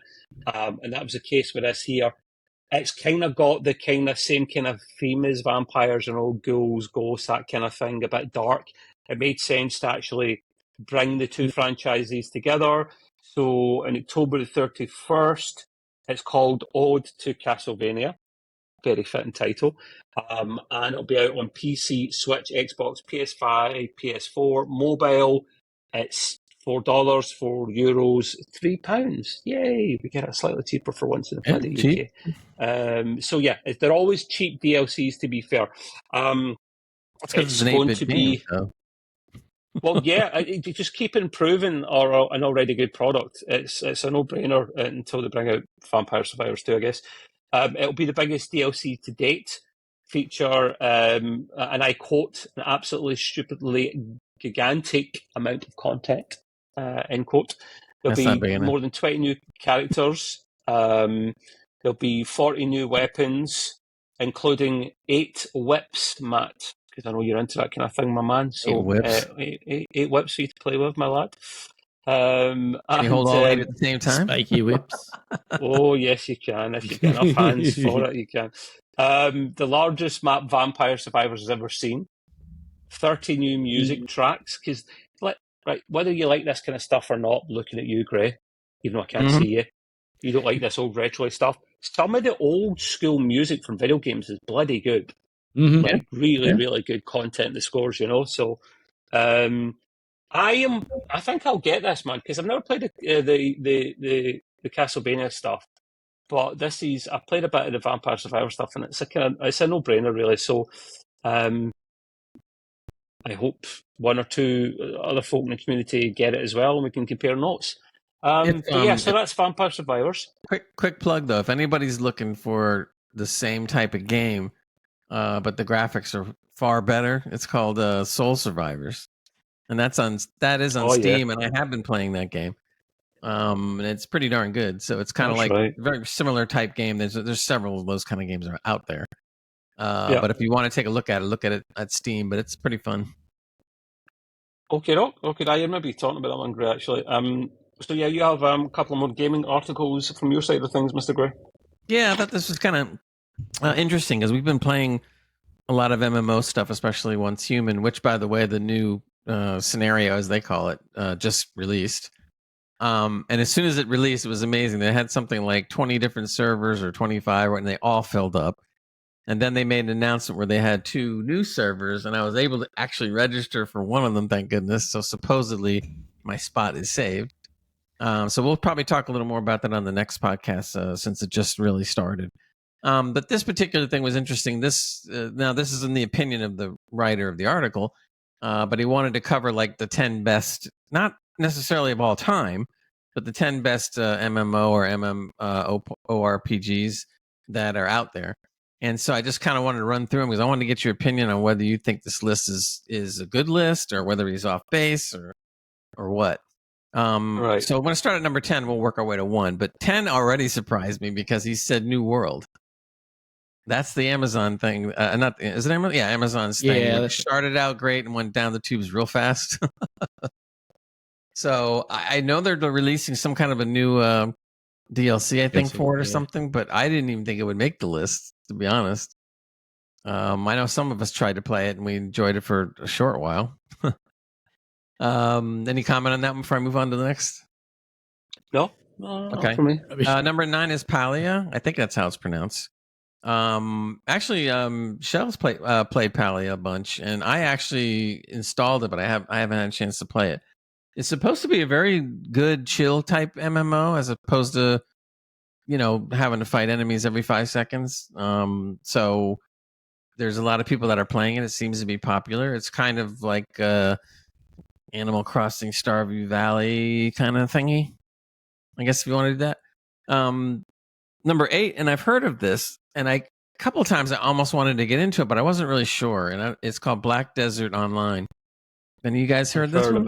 Yeah. I've heard of it, yeah. I think I tried getting online playing it, but it didn't work so well. Yeah, it came out in 2019, so it's actually been out for a few years. Yeah. It kind of looked, well, I mean, I didn't see a lot of it, but it kind of looked a little Assassin's Creed-ish sort of in some ways, which just kind of intrigued me. So, I don't know, I may have to check it out. Number 7 is Final Fantasy 14. That's probably a no-brainer right there. Mm-hmm. Although I would thought Final Fantasy would have been higher up on the list, right? But according to them, they don't think so. Whatever. Number 6 is World of Warcraft Classic, not the other one, the original classic style, A lot of which people are going actually back I to played that. years ago. So I kind of understand that one. And a lot of people do like the classic better than some of the stuff that's going on in the newer ones. So have you guys ever played that at all? Yes. I Back in I the don't day. really play these kind of games, in fact, at all. So I'm so unqualified. I'm glad Matt has. Okay, the heck with you, Matt. Did you play? I did. You like it? Ages ago, I kind of did. Yeah, I think I kind of got a bit overwhelmed by the game. I was just playing it all the time at one point, and yeah, I think I had to be stopped You know playing that it. you just said something interesting, which I think is part Yeah. of the. I'm not going to say it's a problem, but part of the thing that's inherent Mhm. in a MMO, and that is that it does take a lot. I mean, it takes a fair amount of time. A lot of grafting. Yeah. And there's some people that only play 2 or 3 of those, and they never play any other game. I mean, at Mhm. all. Yeah. They Yeah. just stick with them, and they're perfectly happy with all that. So, yeah, so that's something, that I guess some people get turned off a little bit about that because they don't want to devote that kind of massive amount of time. Although, even though we've been putting some good hours in Once Human, it's still, we still have time to play other stuff. So it's not like Yeah, it's not as bad as some people would be playing. Yeah, you have to have 24/7. a little discipline, I guess, or Yeah. whatever. But number 4 is Lost Ark, which I've heard of, but I thought there was problems with that game or something. It came out in 2022.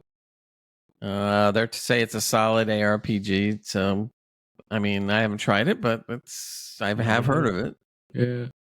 Number 3, everybody's heard of this one, EVE Online. Yeah. Yes. Yes. And that's been around for a long time, since 2003. Can you believe it's been out that Yeah. long? I do. I was on that for a bit. Wow, that's 20 years plus.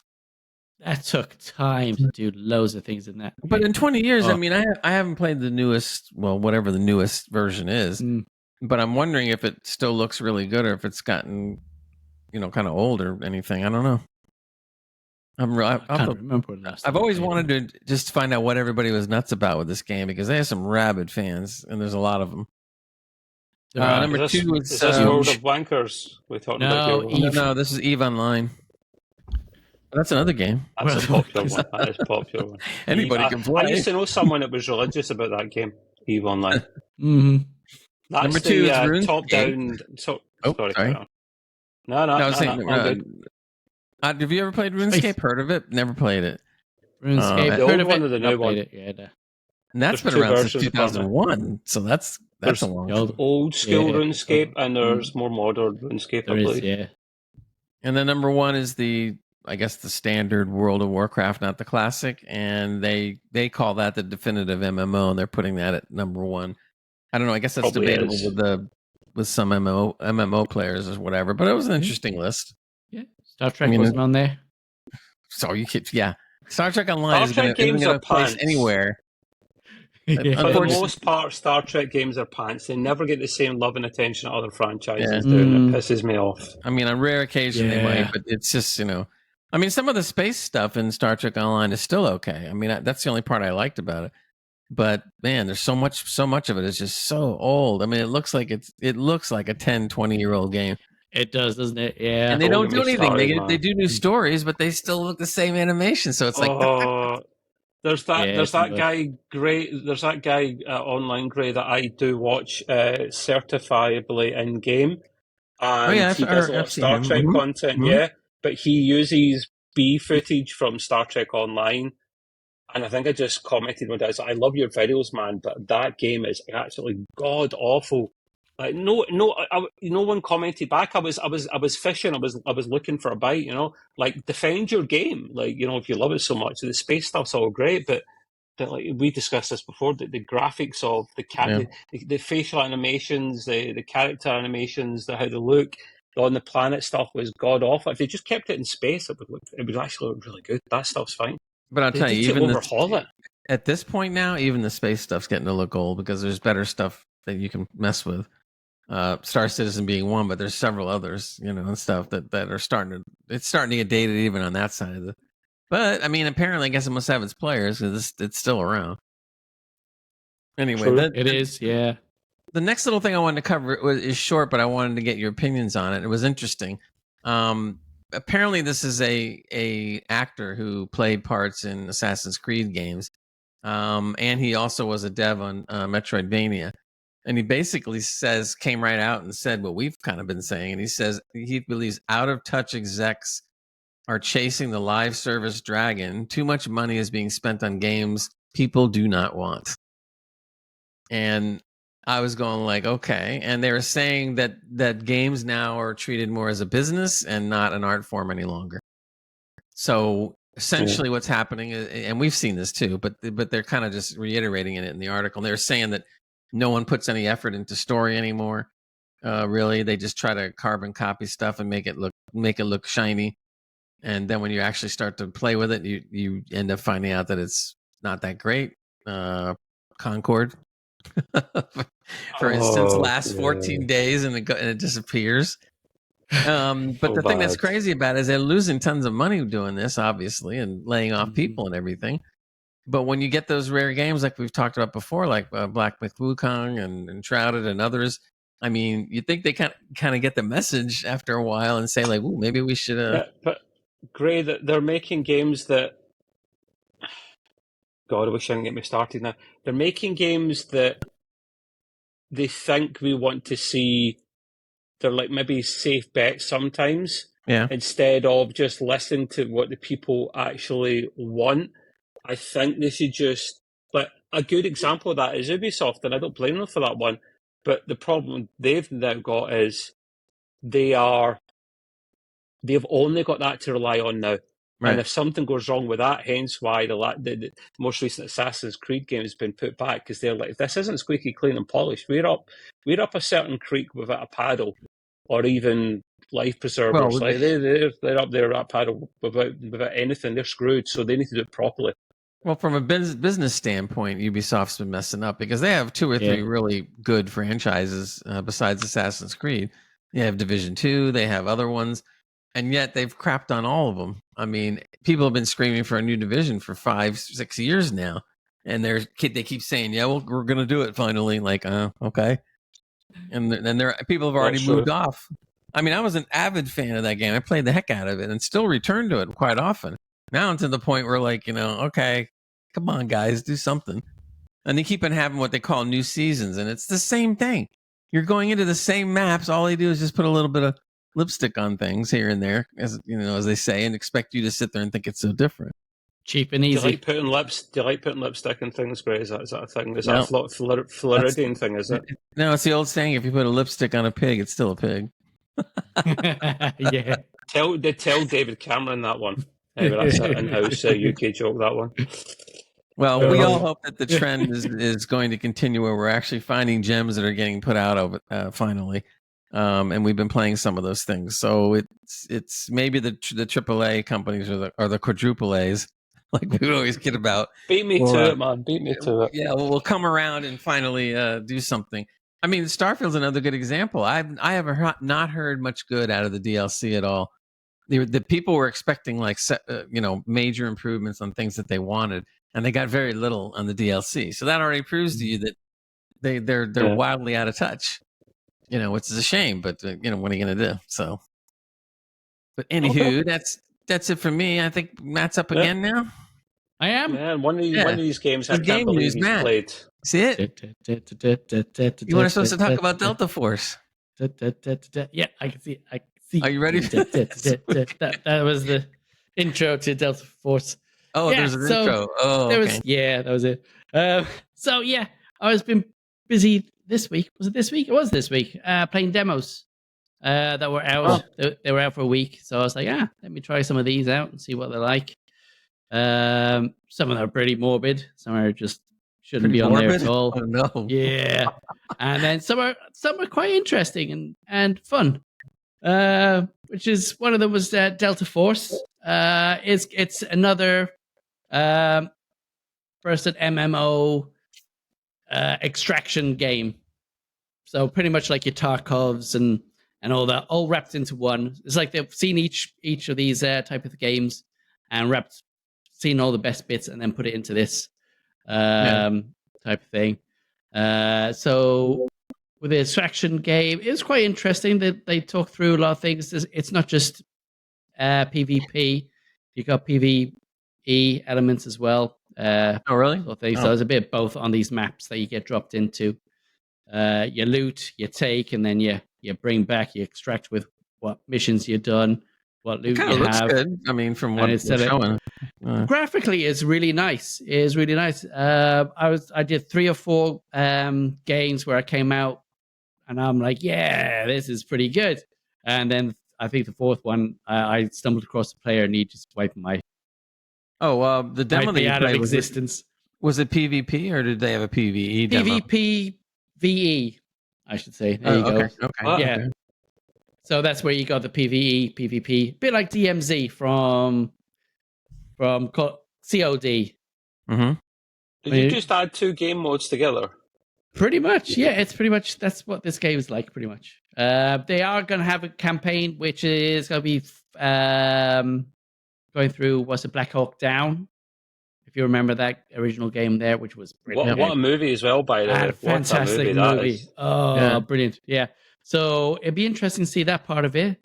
It is worth a play. If you get into a group, it's probably be a lot more fun, a lot more interesting. It's not very technical as some games are, where you have to watch your ammo count, your magazines, take it out, have a shake and put it back in and all that jazz. It's as long as you got your ammo, you're good to go pretty much from there. So what did you think overall was I think it was pretty good. Yeah, I think it's playable. So yeah, I'd give it a 7. A nice 7.5. Yeah. Only because, yeah, it's brilliant. It's good. I liked it. I mean, that's not bad. You can get over a 7. It's worth playing. Absolutely. Did it have a release date, or did they say anything? They do. Let me have a look and let you know. So, it's going to be released about 5th of December. Oh, okay. This year. That's not too far. Not bad. Not far at all. Cool. Maybe we'll have to get into that game. And I have no idea of the price, though. I can't see any pricing on there at the moment. Well, we will always assume it's going to be 50, 60, 70. I'd hope this isn't going to be that price. Or if we're lucky, it's on Game Pass. 30 pence. Yeah. We'll see. Maybe they'll release it there. That'd be quite interesting. What else were you playing, Matt? Because this makes sense that this was a demo, because I was like, he won't buy this and play this. Yeah. So another one was SWAT Commander, which was SWAT Commander. That's not on the list. No, it isn't. But Mario Party Jamboree is. Oh, yeah. Sorry, I thought you meant out. Demos. I was going to say, I've been playing loads of demos. Sorry, yeah. So, out on the 17th of this month came Mario Party Jamboree, which is always fun and exciting. Don't clip that. So it's been the biggest one so far. Yeah. Oh, there you go. On the Switch. It has 110 mini games, 7 board games on there, 5 new ones and 2 that have been returned from the old ones. 20 people can play head to head online in Carpathalon mode. It's a great game. It's fantastic.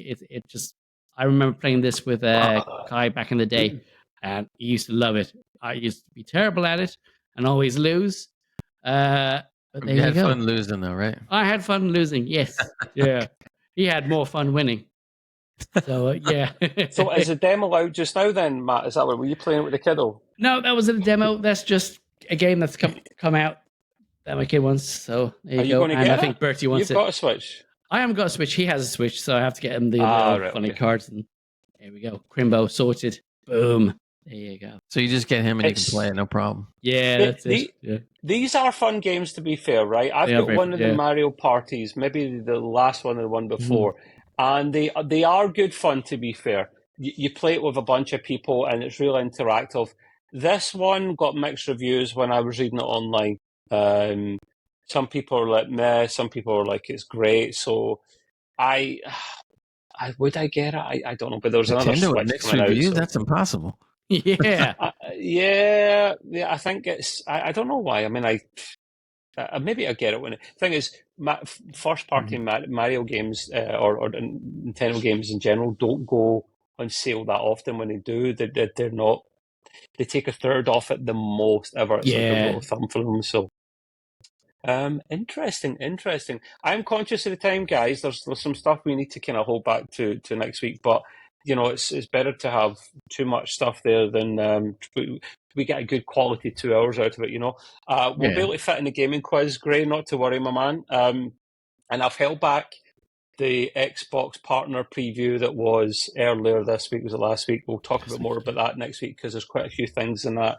Some things are interesting that we can all discuss that. It's a bigger point on its own, boys. That's why I wanted to hold it back. But the two things I've got last on the agenda here was, so you boys were talking about Astrobot last week, right? Mm-hmm. A little bit, yeah. And you both sounded like complete and utter noobs. It was funny. It was hilarious, actually.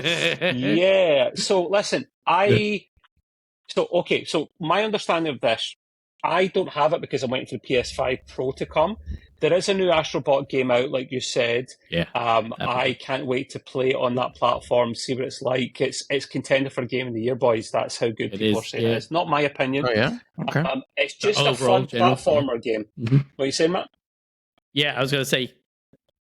Oh, I lost you. Oh, okay. You lost us? We're still here? We're still here. Don't worry, boys. Don't worry. The curse of the internet. So we'll keep talking while he fixes out his IT gremlins. But yeah, so this. This is... I think it's these IT gremlins. Yeah, we're always here, mate. Don't worry. Yeah. Don't worry, mate. I think Astrobot's made an appearance a couple of occasions in the past. The last time I saw him was as a mini game that was built into the PS5 Pro when it first came out. And I never completed it, but it was fun because it would use the DualSense controller for the PlayStation to its maximum. The haptic feedback inside, the pressure sensor triggers, the touchpad on the top. It would maximize all the features of this controller and the audio setup as well to make it sound and look as good as it could, feel as good as it could. And then the same guys came out and actually made a full-blown Astrobot game, which is maybe only about 15, 16 hours long, but, that's good because you don't want to make a game too long for the sake of it. So they just made this really, really good, and they're bringing out more content for it over the last few weeks as well, where they're bringing out speedrun levels and stuff, a level at a time. So they are adding to it. Once I get this and play it, I'll obviously review it because I'm intrigued to try it out. And another thing that intrigues me also, because we have both played this at some point in our game existence, which is Fallout 76. And we were talking about MMOs before. Yep. Mm-hmm. We're actually getting an MMO-style end-game raid.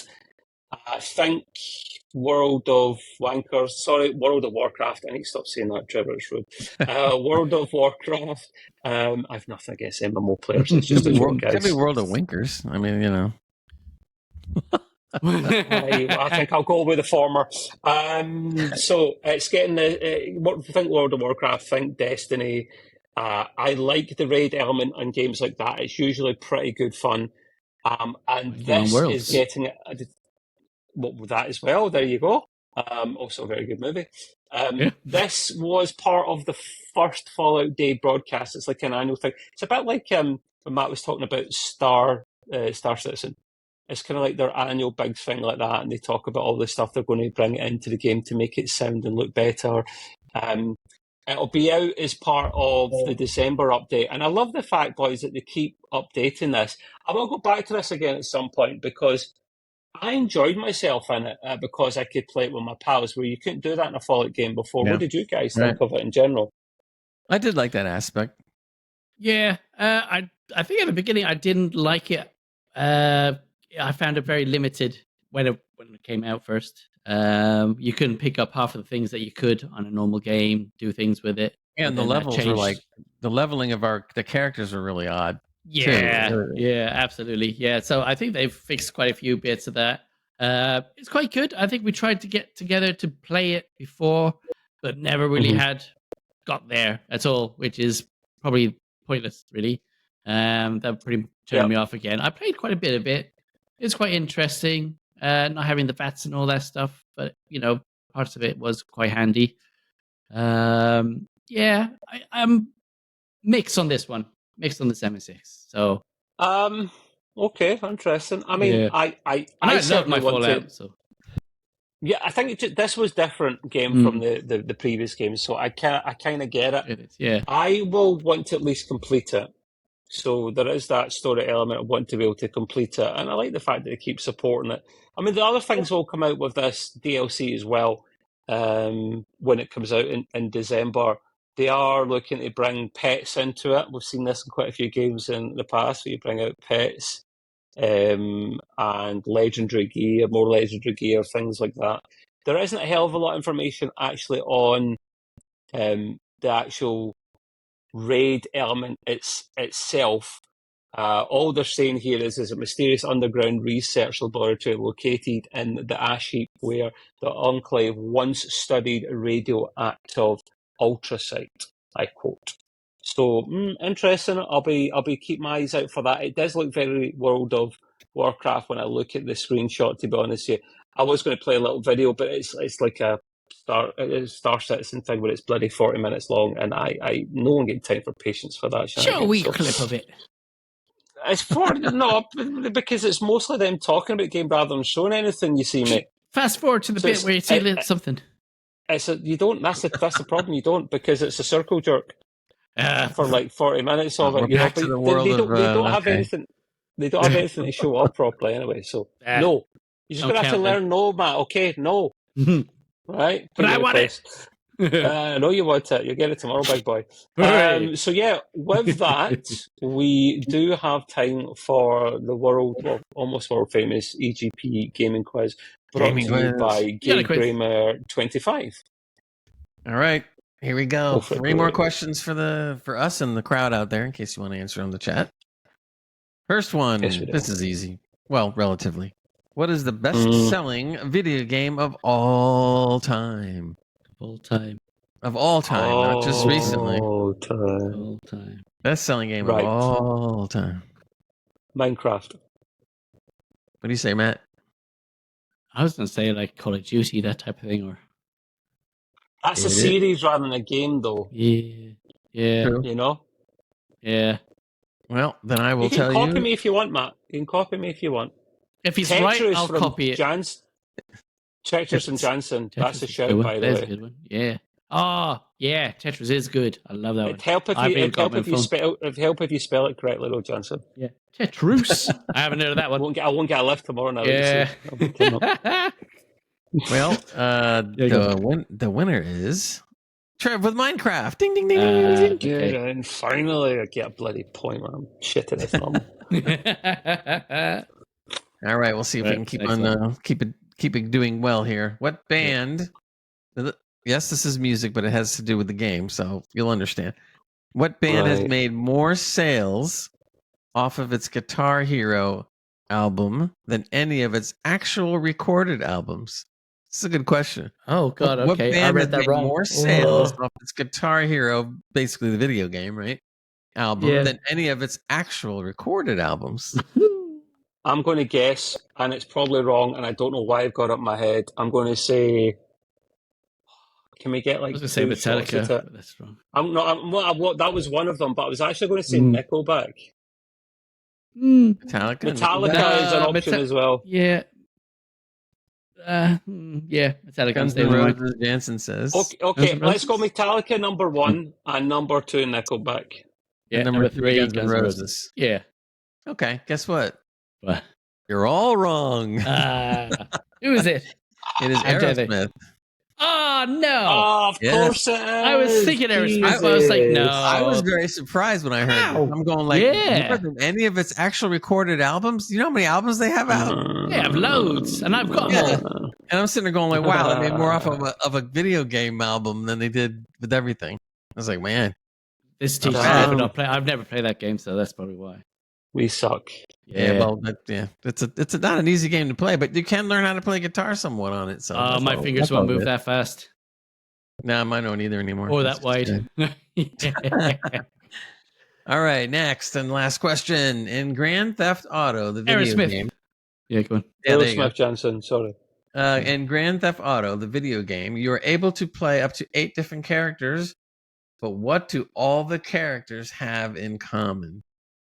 They're criminals. So in Grand Theft Auto, the video game, you're able to play up to 8 different characters, but what do all the characters have in common? This is a hard 8 one. characters? Yeah. They are part In of the the first same Grand Theft. family. They're all part of the same family or extended family. Gangs. Criminals. I'm going to stay with criminals. Yeah. Anybody else? I didn't hear the answer. What did he say? Which Aerosmith? That was the band, Jensen, just in case. So you guys, that's your answers, right? That's it. I'm going to say family. They're part of the same extended family, but I'm just guessing. Extended family. Criminal gang.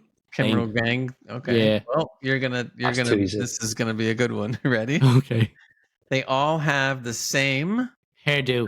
Hold on. They all have the same color sweater. Oh, for fuck's sake. What? Orange. Come on. All the characters have all the same color sweaters. That's pretty funny. All from the same country. The first game did, yeah, because they're all, yeah. Yeah, well, they all had the orange ones. GTA 5. I said Grand Theft. Oh, he did that. Yeah. Christ on a bike, Because I was looking through all of them Awful. going, there hasn't been 8 characters. That's why you gotta listen to the question very carefully. Yeah. Answers are all from the same country. I mean, it's believable. Get half a point for that. Oh, except for the All DLC. right. Half a point. Okay. I'll only get 1 point. That's fine. Whatever. Right. Okay. Anyway, that brings us to the end. Thank you very much, people. Hopefully, we'll meet up with one or two of you tomorrow at EGX, and if not, we'll be back next week for some more shenanigans. Just More want to fun and thank my games, lovely literally. hosts. Yeah. Literally, yeah. And we'll take some video. We'll take some content. I might even do a little cheeky live on Twitch or YouTube. I haven't decided. Just go for on. 5-10 minutes and some videos, pictures, and whatnot. Because poor Gray feels left out. But he'll be sleeping, so maybe I do it in the afternoon. I don't know. I'll wake him up. It's all good. Thanks. No, let's not do that. But yeah, thank you for everyone tuning in. We'll call it quits there. We'll see you next week. See you later, guys. Take care. Have a good one. Adios.